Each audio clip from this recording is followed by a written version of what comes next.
चलो तो हेडिंग लगाओ आयोनिक बॉन्ड।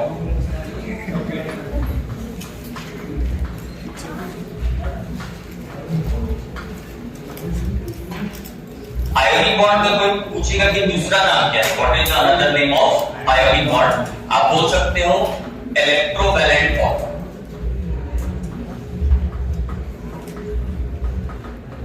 Electrovalent bond. देखो आयोनिक बॉन्ड के बारे में कम से कम दो बातें जरूर ध्यान रखना। सबसे पहली बात कि ये मेटल और नॉन मेटल के बीच का बॉन्ड है। क्या बोल रहे हैं, ये मेटल और नॉन मेटल के बीच का बॉन्ड। कोई पूछेगा आयोनिक बॉन्ड किसके किसके बीच में बनता है, आप बोलोगे फॉर्म बिटवीन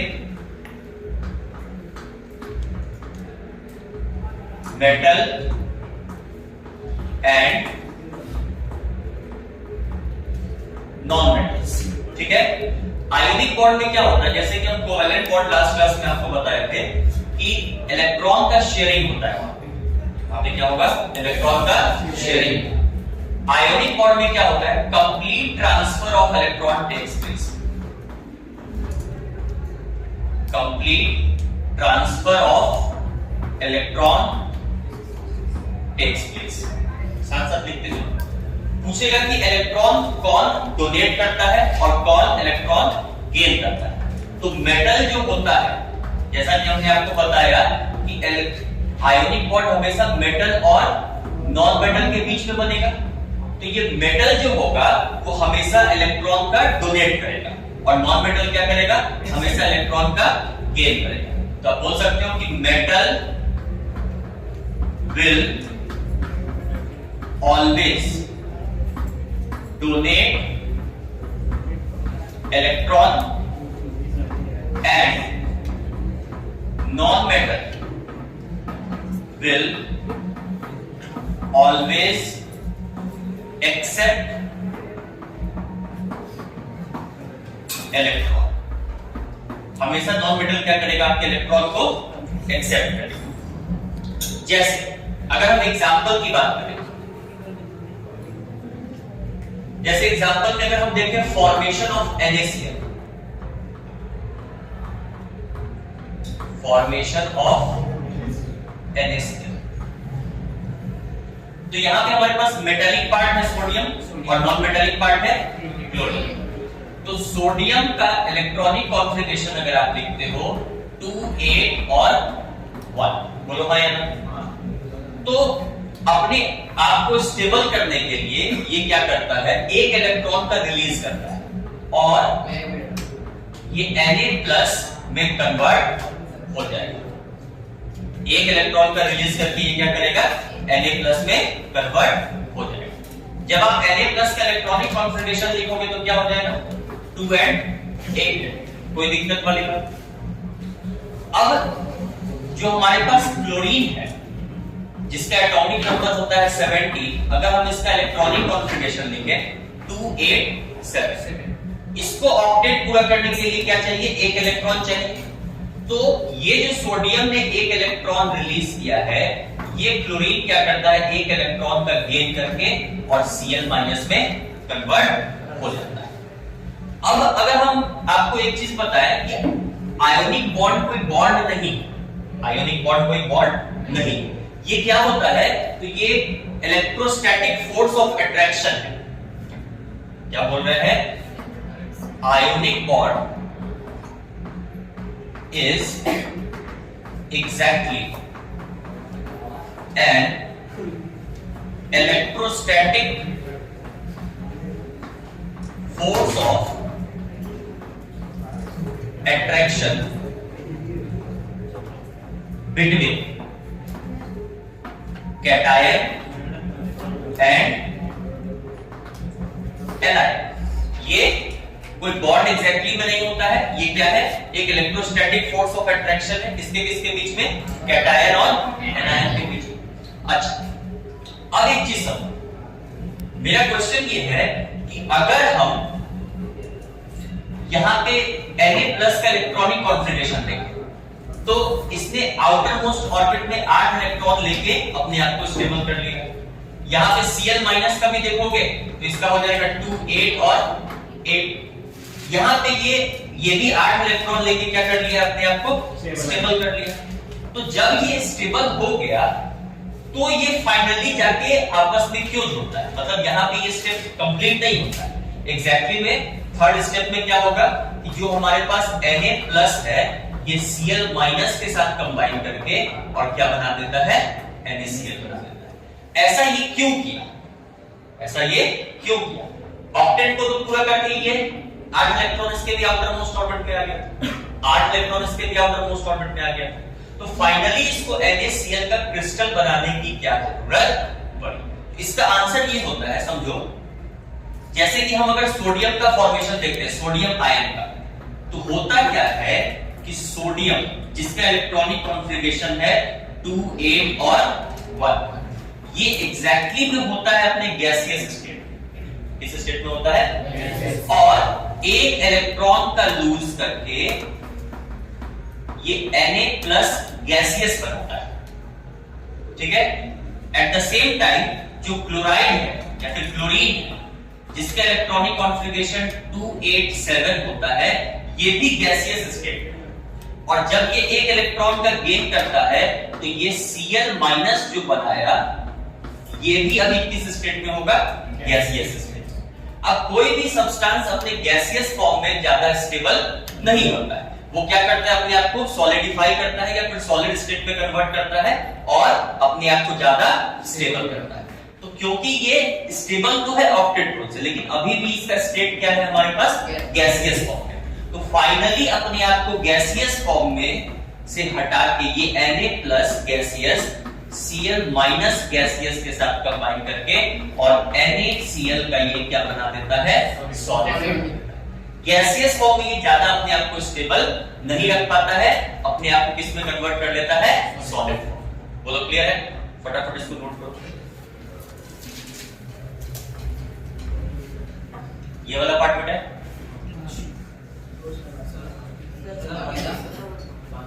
जल्दी लिखो, लिखते चलो, साथ साथ लिखते चलो।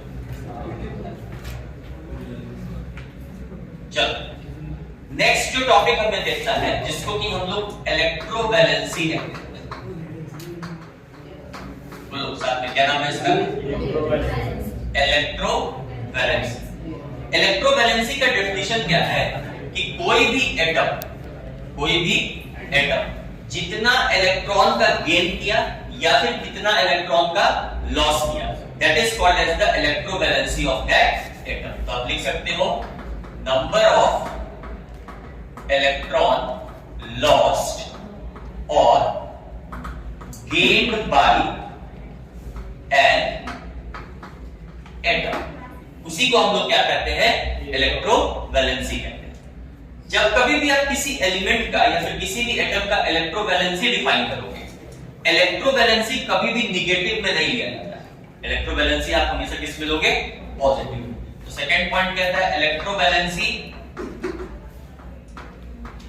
Is always taken in positive number. Electrovalency को आप हमेशा कहां लोगे, पॉजिटिव नंबर में लो। कोई दिक्कत? चलो नेक्स्ट देखो, बोलता है कि क्या हम लोग ग्रुप नंबर से इलेक्ट्रोवैलेंसी पता कर सकते हैं कि नहीं कर सकते? बिल्कुल कर सकते हैं।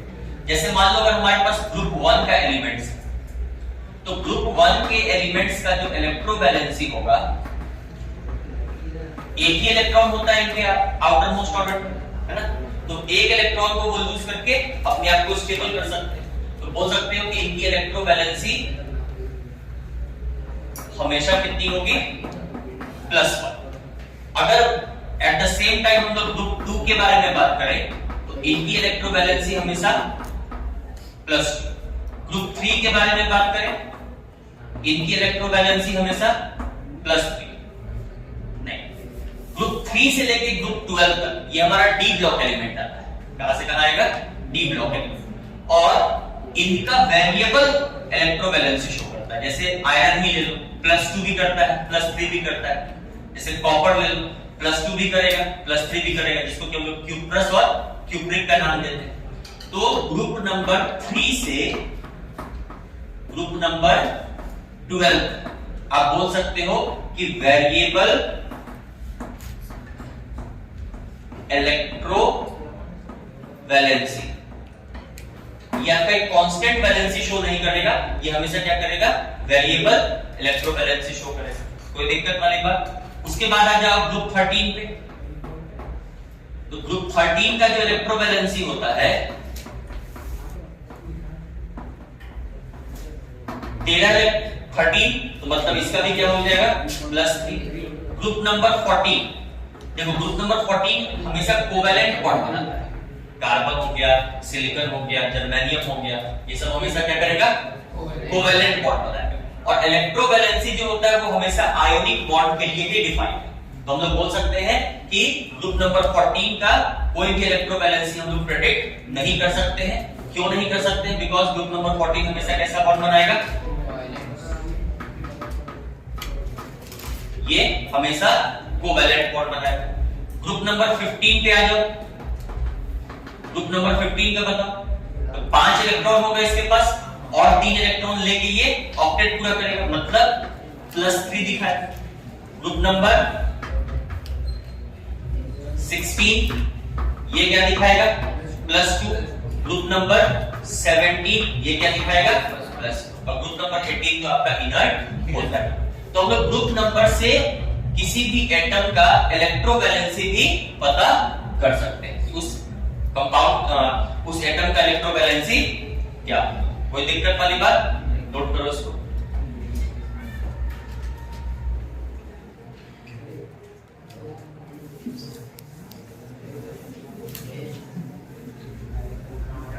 समझ में आ रहा है? बोल ही नहीं रहा है।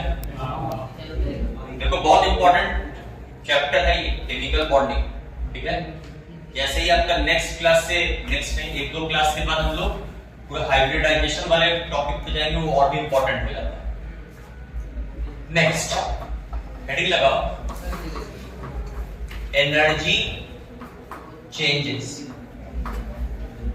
During a bond formation. जब कभी भी हमारा कोई एक आयोनिक बॉन्ड होता है तो उसमें कौन कौन सा एनर्जी का ट्रांसफॉर्मेशन होता है, कौन कौन सा एनर्जी का चेंजेस होता है। तो देखो ये तो आपको पता है कि आयोनिक बॉन्ड हमेशा किसके बीच में बनेगा, मेटल एंड नॉन मेटल के बीच में। मेटल हमेशा इलेक्ट्रोपॉजिटिव नेचर का होता है, कहने का मतलब वो इलेक्ट्रॉन को क्या करेगा, डोनेट करेगा और अपने ऊपर पॉजिटिव चार्ज लाएगा। जो नॉन मेटल्स होता है वो इलेक्ट्रोनेगेटिव नेचर का होता है, मतलब इलेक्ट्रॉन जो मेटल ने रिलीज किया है उस इलेक्ट्रॉन को एक्सेप्ट करेगा कौन, नॉन मेटल, और अपने ऊपर नेगेटिव चार्ज अटेन करेगा। तो जो हमारा इसमें 3 तरह का बॉन्ड होता है, एक तो होता है इन्वॉल्वमेंट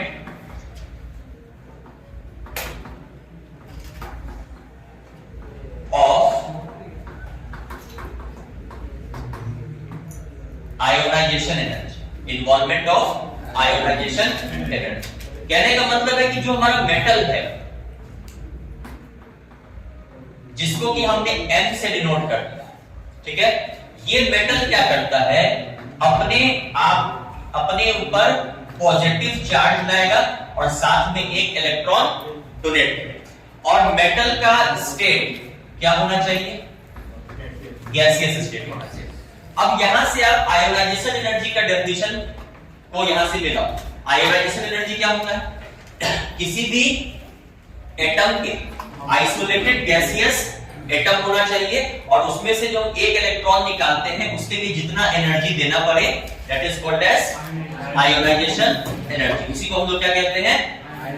तो जब इलेक्ट्रॉन को आप निकालोगे इस प्रोसेस में आप बताओ कि मेटल एनर्जी को एब्सॉर्ब करेगा या फिर रिलीज करेगा, एब्सॉर्ब करेगा। आप बाहर से एनर्जी देते, energy supplied to remove an electron from an isolated gaseous atom. तो बोल सकते हो कि इलेक्ट्रॉन जो निकला इस प्रोसेस में एनर्जी जो है वो क्या होगा, आपका एब्सॉर्ब होगा। एनर्जी इस प्रोसेस में क्या होगा, एब्जॉर्ब होगा। अब आप बताओ, आयोनाइजेशन एनर्जी आपने पढ़ रखा है, तो वैसा मेटल ज्यादा अच्छा होगा जिसका आयोनाइजेशन एनर्जी ज्यादा है या फिर कम है? मतलब कम एनर्जी देने पे इलेक्ट्रॉन बाहर निकल जाए वो मेटल अच्छा है, या फिर ज्यादा एनर्जी देने पे बाहर निकले वो मेटल अच्छा है? कम एनर्जी कम, सब कुछ तो एनर्जी का ही, कम एनर्जी दी इलेक्ट्रॉन निकल गया मतलब वो अच्छा मेटल है। तो आप बोल सकते हो इस प्रोसेस में जो आयोनाइजेशन एनर्जी होना चाहिए वो क्या होना चाहिए, मिनिमम होना चाहिए। क्या होना चाहिए, आयोनाइजेशन एनर्जी आपका मिनिमम होना चाहिए। एट द सेम टाइम जो आपका नॉन मेटल है, और सपोज करो इस नॉन मेटल को आपने X से रिप्रेजेंट किया, इस नॉन मेटल का भी जो स्टेट होना चाहिए that should be isolated gaseous state. अब ये क्या करेगा, ये इलेक्ट्रॉन का गेन करेगा और अपने ऊपर कौन सा चार्ज लाएगा, माइनस चार्ज लाएगा। इसी को हम लोग इलेक्ट्रोनेगेटिव, इसी को हम लोग एनर्जी, इस यहां पे एनर्जी क्या होगा, यहां पे आप एनर्जी दोगे, यहां पे आप एनर्जी क्या करोगे, सप्लाई करोगे। तो आप बोल सकते हो, सॉरी सप्लाई नहीं करोगे, यहां पे भी एनर्जी क्या होगा, रिलीज होगा। इस प्रोसेस में क्या होगा, एनर्जी रिलीज होगा। तो आप बोल सकते हो इस प्रोसेस में एनर्जी रिलीज होगा। और जितना ज्यादा एनर्जी रिलीज होगा, इसी एनर्जी को हम लोग इलेक्ट्रॉन एफिनिटी भी कहते हैं, या फिर इलेक्ट्रॉन गेन एंथैल्पी भी कहते हैं। तो बोलता है कि इलेक्ट्रॉन एफिनिटी जितना ज्यादा होगा उतना ही हमारे लिए अच्छा है। बोलो हाँ यार। तो अब तो ये दोनों कैटायन और एनायन अपने गैसियस स्टेट में बन गया। अब थर्ड स्टेप में क्या होता है कि कॉम्बिनेशन ऑफ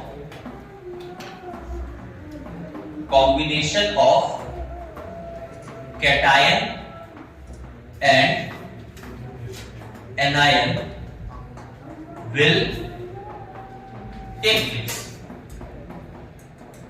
जो हमारे पास कैटायन और एनायन है उसका क्या होगा, कॉम्बिनेशन। तो मेटल जो कि पॉजिटिव चार्ज रखा है और अपने गैसियस फॉर्म में, ये कंबाइन करेगा नॉन मेटल के साथ जो कि नेगेटिव चार्ज रखा है और अपने गैसियस स्टेट में, और ये दोनों कंबाइन करके क्या बना देता है, लैटिस का फॉर्मेशन कर देता है, जिसको कि हम लोग MX और S से रिप्रेजेंट करते हैं। और इस प्रोसेस में भी, क्योंकि देखो ये बताओ ये ज्यादा स्टेबल है या फिर ये ज्यादा स्टेबल है, गैसियस वाला स्टेबल है या फिर सॉलिड वाला स्टेबल है? तो जब कभी भी कोई ज्यादा स्टेबल होता है तो एनर्जी उसकी क्या होती है, कम होती है। आप इस प्रोसेस में भी बोल सकते हो कि जब ये बना है तो इस प्रोसेस में भी एनर्जी क्या हुआ है, रिलीज हुआ है, और ये गैसियस से कन्वर्ट हुआ है सॉलिड में। तो इस फॉर्म में जो एनर्जी है इसी को हम लोग बोलते हैं लैटिस एनर्जी बोल लो, या फिर आप इसको लैटिस एंथैल्पी का नाम दे। क्या डेफिनेशन बनेगा इसका, तो 1 mole of solid substance when form from its 1 mole of gaseous substance the energy release that is called as lattice enthalpy, या फिर हम लोग उसको लैटिस एनर्जी का भी नाम देते हैं। कोई दिक्कत, फटाफट इसको नोट करो।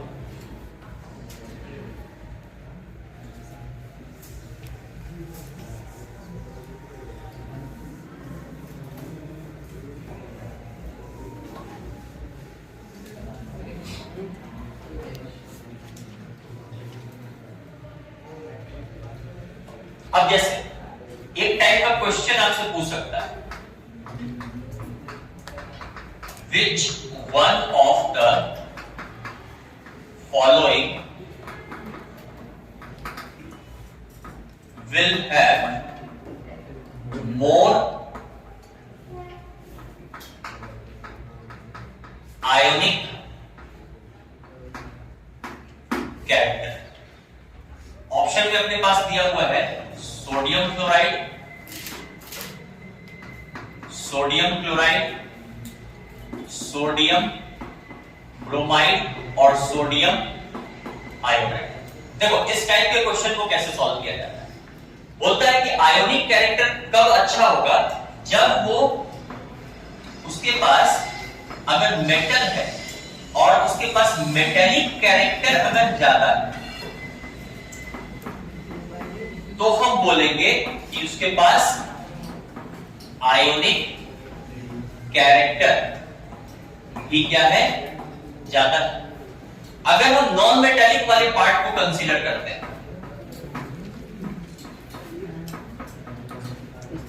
बोलता है अगर उसके पास नॉन मेटालिक कैरेक्टर ज्यादा है तो हम फिर भी कंक्लूड कर सकते हैं कि उसके पास आयोनिक कैरेक्टर क्या होगा, ज्यादा होगा। अब यहां पे जो हमारे पास कंपाउंड दिया हुआ है वहां पे देखो पॉजिटिव चार्ज हर जगह क्या है, सेम है। मतलब डिसाइडिंग फैक्टर जो होगा वो नॉन मेटल्स होगा। और नॉन मेटल्स कौन कौन सा है, क्लोरीन है, ब्रोमीन है और आयोडीन, यही है। तो पीरियोडिक टेबल तो हम आपको पढ़ा चुके हैं। Down the group metallic character increase करता है, तो down the group non metallic character क्या होगा, नॉन मेटालिक कैरेक्टर डिक्रीज करेगा। नॉन मेटालिक कैरेक्टर डिक्रीज करेगा, नॉन मेटालिक कैरेक्टर क्या होगा, डिक्रीज करेगा। तो सबसे अच्छा नॉन मेटल कौन सा है, आप इसको बोल सकते हो दिस इज बेस्ट। बेस्ट मतलब यहां पे इस क्वेश्चन में this is best non metal. और हम बताएं कि नॉन मेटालिक कैरेक्टर अगर ज्यादा होगा तो उसके पास आयोनिक कैरेक्टर भी क्या होगा, ज्यादा होगा। मतलब सबसे ज्यादा आयोनिक कैरेक्टर किसके पास होगा, सोडियम क्लोराइड। इसीलिए पूछ देता कि सबसे ज्यादा कोवेलेंट कैरेक्टर किसके पास हो, तो कोवेलेंट जिसके पास आयोनिक कैरेक्टर सबसे कम उसके पास कोवेलेंट कैरेक्टर सबसे ज्यादा। वैसे बेस्ट होता है इसको फेजान्स रूल से सॉल्व करना। इस क्वेश्चन को किससे सॉल्व करना, फेजान्स रूल से। आएगा फेजान्स रूल तो हम लोग वहां पे भी सेम टाइप का क्वेश्चन देख लेंगे। तो हम बोल सकते हैं क्या कि ये जो सोडियम आयोडाइड है इसके पास कोवेलेंट कैरेक्टर ये सबसे ज्यादा, इसके पास कोवेलेंट कैरेक्टर सबसे ज्यादा। नोट कर लो, बात नहीं मना कर रहे हैं, बात नहीं।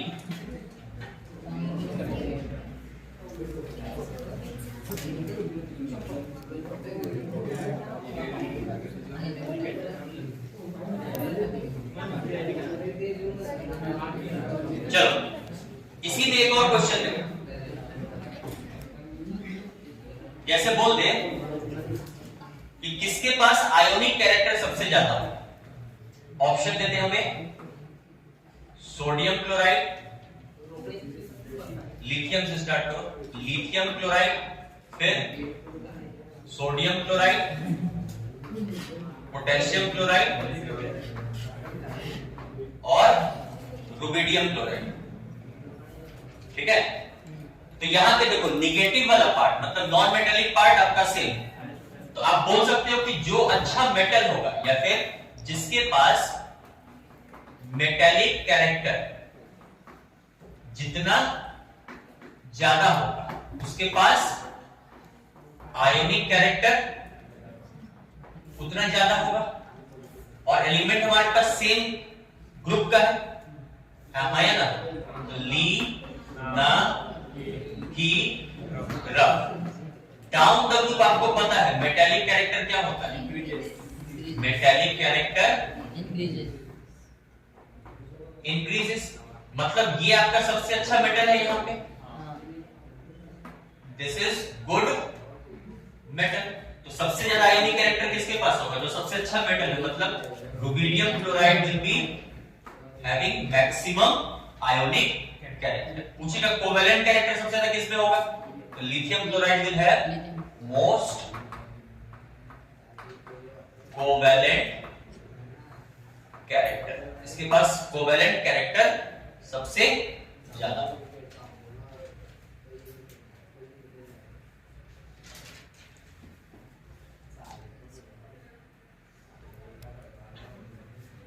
हो गया,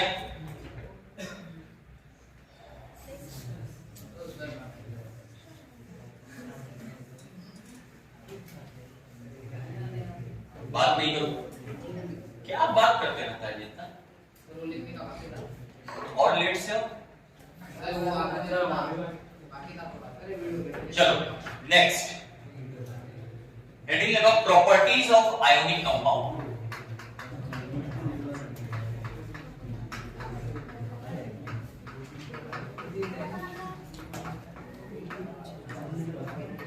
बात नहीं। Properties of ionic compound. देखो, अगर आपसे कोई ये पूछेगा कि जितने भी हमारे पास आयोनिक कंपाउंड है उसका फिजिकल स्टेट क्या होता है, फिजिकल स्टेट कहने का मतलब है कि वो सॉलिड में रहता है, लिक्विड में रहता है या फिर गैस में रहता है। तो फोर्स ऑफ अट्रैक्शन तो हम आपको यहाँ पे बता चुके हैं। कैसा फोर्स ऑफ अट्रैक्शन होता है? Electrostatic force of attraction. और फोर्स ऑफ अट्रैक्शन अगर हम इसको कंपेयर करें कोवैलेंट बॉन्ड से, कोवैलेंट बॉन्ड ज्यादा स्ट्रॉन्ग बॉन्ड है या फिर आयोनिक बॉन्ड है? तो पहली बात, आयोनिक बॉन्ड नाम की कोई चीज नहीं होती है। ये क्या होती है? डायरेक्ट ये पॉजिटिव चार्ज, जैसे कैटायन और एनायन के बीच में जस्ट एक फोर्स ऑफ अट्रैक्शन काम कर रहा है। तो आयोनिक बॉन्ड जो होता है वो बहुत ज्यादा टाइम्स स्ट्रॉन्गर होता है किसके? कोवैलेंट बॉन्ड के कंपैरिजन में। देखो इसको नोट करके, ionic bond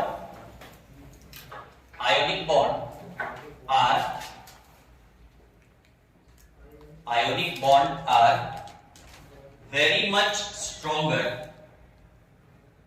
ionic bond are very much stronger as compared to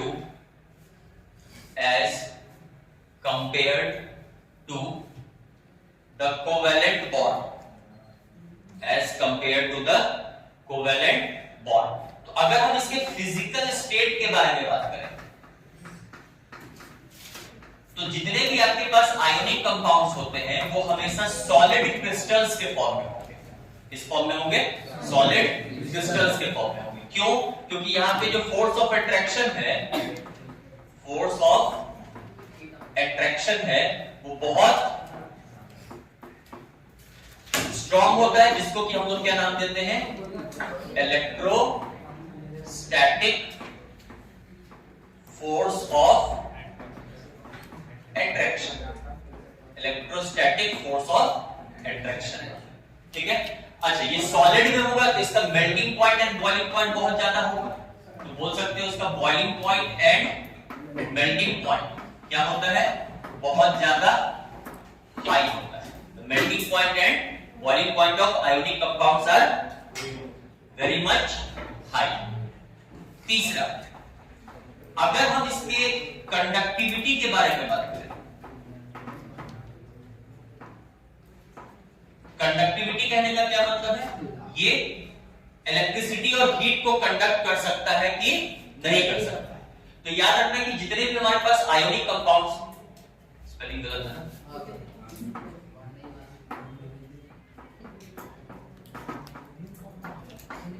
तो अगर हम इसको सॉलिड फॉर्म में लें, इसको आयोनिक कंपाउंड, तो जितने भी आपके पास सॉलिड फॉर्म में आयोनिक कंपाउंड्स होते हैं वो हमेशा बैड कंडक्टर है सॉलिड फॉर्म। लेकिन अगर आप किसी आयोनिक कंपाउंड को मेल्ट कर दो, मॉल्टेन स्टेट में ले लो या फिर एक्वस स्टेट में ले लो। एक्वस स्टेट कहने का मतलब क्या है? उसमें पानी मिला था, तो ये आपके गुड कंडक्टर बन जाते हैं। अब कोई क्वेश्चन आपसे कंफ्यूज करने के लिए पूछ सकता है कि एक्वस फॉर्म में, एक्वस फॉर्म कहने का मतलब है कि जब हम किसी भी आयोनिक कंपाउंड में पानी मिलाते हैं तो ऐसा क्या होता है कि वो गुड कंडक्टर बन जाता है? तो देखो, पानी के पास एक प्रॉपर्टी होता है जिसको कि हम लोग डाइलेक्ट्रिक प्रॉपर्टी कहते हैं। क्या कहते हैं? और इसका डाइलेक्ट्रिक कांस्टेंट का वैल्यू होता है 81। कोई कोई किताब इसको 80 भी लिखता है, चलेगा, दोनों चलेगा। डाइलेक्ट्रिक प्रॉपर्टी क्या है कि कोई भी सब्सटेंस के बीच में जो फोर्स ऑफ अट्रैक्शन होता है उसको वीक कर देना। उसको क्या कर देना? वीक कर देना। और आपको ये तो पता है कि जो भी आपके पास इलेक्ट्रोस्टैटिक फोर्स ऑफ अट्रैक्शन है वो बहुत स्ट्रॉन्ग फोर्स ऑफ अट्रैक्शन होता है। तो जैसे ही आप उस सब्सटेंस को, किसी भी आयोनिक कंपाउंड को पानी में मिलाते हो, उसका इलेक्ट्रोस्टैटिक फोर्स ऑफ अट्रैक्शन बहुत वीक हो जाता है, जिसके कारण उसके पास अब पानी में मिलाने के बाद फ्री आयंस प्रेजेंट है। क्या प्रेजेंट है? Free ions. और एक्वस या फिर मॉल्टेन स्टेट में ये फ्री आयंस ही उसके कंडक्टिविटी को क्या करता है? इंक्रीज करता है। ठीक है, ये पॉइंट नोट करके लिख लो। इन मॉल्टेन और इन molten or aqueous state, in molten or aqueous state,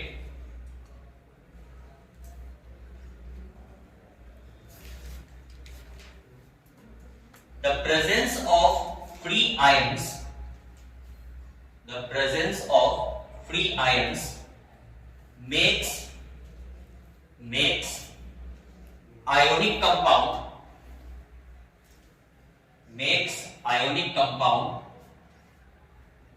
as a conductor,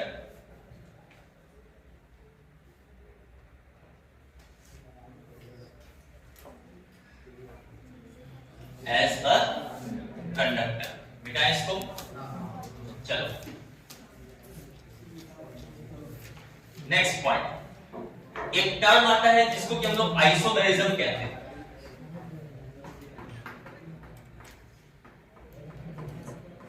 organic में आपको पूरा डेप्थ में पढ़ना था, लेकिन अब आपके नए सर पढ़ाएंगे, जो भी आपके नए सर हैं, ठीक है। तो आइसोमेरिज्म क्या होता है?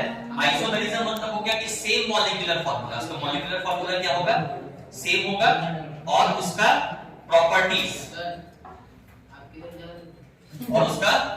प्रॉपर्टीज ये क्या होगा?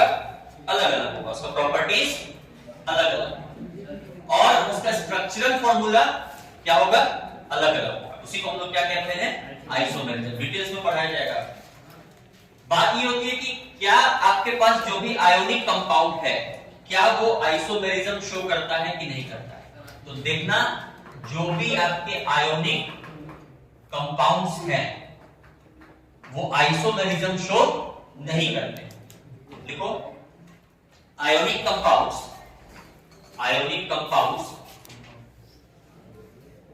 do not show isomerism.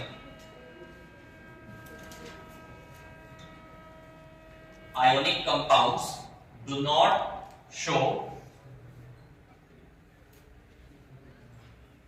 isomerism. ये आइसोमेरिज्म तो शो नहीं करता है, लेकिन आइसोमॉर्फिज्म शो करता है।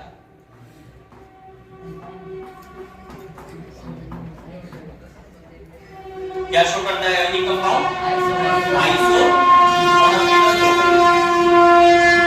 अब बात आती है कि ये आइसोमॉर्फिज्म क्या है। तो आइसोमॉर्फिज्म में जो भी हमारे पास कंपाउंड्स होता है, जो भी हमारे पास कंपाउंड्स होगा, उसका सेम या फिर आप बोल सकते हो similar 3D lattice structure.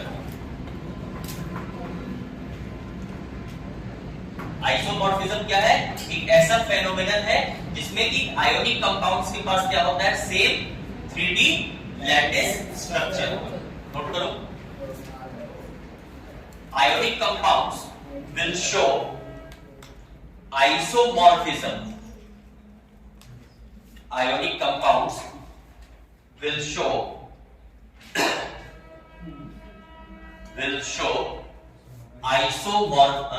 isomorphism. Ionic compounds will show isomorphism. अब देखो, कोई आपसे पूछेगा कि क्या ऐसा कंडीशंस है फॉर आइसोमॉर्फिज्म? तो दो कंडीशंस होता है। जो भी हमारे पास, जैसे दो कंपाउंड अगर हमें दे दिया और उसका जो फॉर्मूला है वो सिमिलर, जैसे एग्जांपल, जैसे मान लो हमने ले लिया सोडियम फ्लोराइड और मैग्नीशियम ऑक्साइड। तो देखो, दोनों का फॉर्मूला लगभग सेम है कि नहीं? एलिमेंट अलग अलग है, लेकिन जनरल फॉर्मूला तो सेम। तो पहला कंडीशन आप बोलते हो कि उनके पास सिमिलर फॉर्मूला होना चाहिए। उनका फॉर्मूला क्या होना चाहिए? सिमिलर होना चाहिए। और जो आपके पास आयंस प्रेजेंट है, मतलब सोडियम और मैग्नीशियम, देखो सोडियम और मैग्नीशियम सेम पीरियड में आता है कि नहीं आता? सेम पीरियड में आता है, लेकिन इसका साइज लगभग क्या है? सेम। अंतर होता है लेकिन बहुत ज्यादा अंतर नहीं होता। तो आप एक तो बोलोगे कि उनका फॉर्मूला क्या होता है? सिमिलर होना चाहिए। और सेकंड कंडीशन क्या है कि साइज ऑफ आयंस ये क्या होना चाहिए, ऑलमोस्ट सेम होना चाहिए। एग्जैक्टली सेम ना भी हो तो ऑलमोस्ट सेम होना चाहिए। देखो, conditions to show isomorphism, conditions to show isomorphism. पहले लिखो, ionic compounds should have similar formula. Ionic compounds should have similar formula. दूसरा लिखो, the size of ions, the size of ions should be same. जैसे हमारे पास दो example दे दिया है, एक बोल दिया है मैग्नीशियम ऑक्साइड और एक सोडियम फ्लोराइड और दूसरा मैग्नीशियम ऑक्साइड। तो देखो, फ्लोरीन और ऑक्सीजन, इस दोनों का भी साइज लगभग सिमिलर होता है, ठीक है। और सोडियम और मैग्नीशियम अंतर है, जब आप पीरियोडिसिटी पर होगे तो अंतर है, लेकिन डेटा की बात करोगे तो लगभग दोनों का साइज क्या है, सेम। तो देखो, दोनों कंडीशन सेटिस्फाई हो रहा है कि नहीं, दोनों का मॉलिक्यूलर फार्मूला भी लगभग सिमिलर है और दोनों का साइज भी क्या है, सेम। तो ये बोलोगे कि ये आपका आइसोमॉर्फिज्म ये शो करेगा, ठीक है। दूसरा कंपाउंड देखो, जैसे बोलता है NaCl ले लो और KCl ले लो, ये दोनों आयोनिक कंपाउंड्स है, इस दोनों का मॉलिक्यूलर फार्मूला भी सेम, लेकिन दिक्कत ये है कि क्लोरीन और क्लोरीन सेम है, लेकिन सोडियम और पोटेशियम ये आपके सेम ग्रुप में आता है, बोलो हाँ या? और ग्रुप में टॉप टू बॉटम जाते समय आपका प्रिंसिपल क्वांटम नंबर क्या हो जाता है, चेंज हो जाता है, या फिर आप बोल सकते हो नंबर ऑफ शेल वो चेंज हो जाता है। तो यहाँ पे जो साइज है वो बहुत डिफर शो करता है, इसीलिए ये आइसोमॉर्फिज्म शो नहीं करेगा। क्यों नहीं करेगा? तो due to large size difference between sodium and magnesium. Sodium और मैग्नीशियम के साइज में बहुत ज्यादा डिफरेंस होने के कारण ये आइसोमॉर्फिज्म शो नहीं करता है, ठीक है। उसके बाद नेक्स्ट पॉइंट बोलेगा कि जो भी आयोनिक कंपाउंड्स होता है जब वो रिएक्ट करता है तो क्या हम उसके रेट को या फिर स्पीड को स्टडी कर सकते हैं कि नहीं? आंसर है नहीं। आयोनिक कंपाउंड्स का जो स्पीड होता है वो तुरंत मतलब 10⁻⁻⁶ सेकंड में आयोनिक रिएक्शंस आपका कंप्लीट होके रह जाता है। तो कोई भी चीज बहुत फास्ट जा रहा है तो हम उसका जो रेट है वो स्टडी नहीं कर सकते। तो आप बोल सकते हो कि rate of ionic reactions cannot be studied because they are very fast reactions। वो reactions आपका क्या होता है, बहुत ज्यादा फास्ट होता है, ठीक है। जैसे जितने भी हमारे पास प्रेसिपिटेशन रिएक्शन होता है, प्रेसिपिटेशन समझते हैं, जो एक अनडिसॉल्व्ड सब्सटेंस प्रोड्यूस करके दे ड्यूरिंग रिएक्शंस, वो भी आपके आयोनिक रिएक्शंस ही होते हैं और हम लोग उसका स्टडी नहीं कर सकते हैं, उसके रेट का स्टडी नहीं कर सकते। जैसे सपोज करो कि हमने सोडियम क्लोराइड ले लिया और इसको सिल्वर नाइट्रेट के साथ रिएक्शन करवाया, तो ये आपको बना के देता है सोडियम नाइट्रेट और साथ में सिल्वर क्लोराइड। ये सिल्वर क्लोराइड जो होता है वो एक व्हाइट कलर का प्रेसिपिटेट बना के देगा, वो एक व्हाइट कलर का प्रेसिपिटेट बना के देगा। बोलेगा कि क्या आप इस रिएक्शन का रेट स्टडी कर सकते हो? नहीं, ये एक आयोनिक रिएक्शन, कैसा रिएक्शन है, आयोनिक रिएक्शन है। और आपको बताया गया है कि आयोनिक रिएक्शन का जो स्पीड होता है वो क्या होता है, बहुत ज्यादा हाई होता है, तो हम लोग इसको स्टडी नहीं कर सकते। ठीक है, लास्ट पॉइंट कहता है about the solubility of the ionic compounds.